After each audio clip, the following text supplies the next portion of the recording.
Il disait que plus un corps est massif, plus il tombe vite. Aristote l'a théorisé, ça a été enseigné pendant des siècles, jusqu'au moment où Galilée comprend que ça n'est vrai que parce que les corps ne tombent pas dans le vide. Mais s'ils tombaient dans le vide, nous verrions qu'ils tombent de la même façon, quelle que soit leur masse. Et donc ces trois physiciens se sont dit, reprenons le même raisonnement.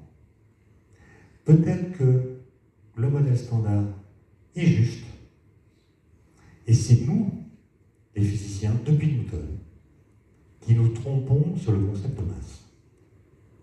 Peut-être qu'on n'a pas bien compris ce qu'est la masse. Dans notre esprit, masse et matière, ça va ensemble. Dès que vous pensez matière, vous pensez masse, et dès que vous pensez à une masse, vous imaginez qu'elle est incarnée en particulier matière.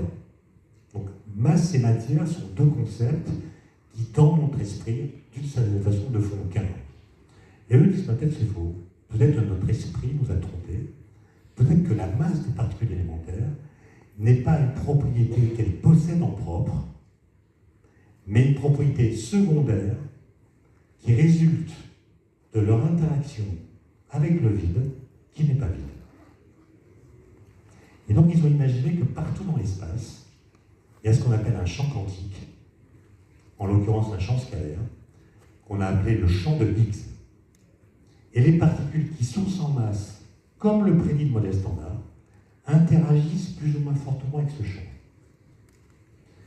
Alors je sais que je me suis renseigné, mais j'ai cru comprendre qu'en Tunisie, on fait peu de ski. Alors on va faire une histoire de pensée, on imagine qu'on peut faire du ski en Tunisie. Non, on fait dans le désert. Dans le désert.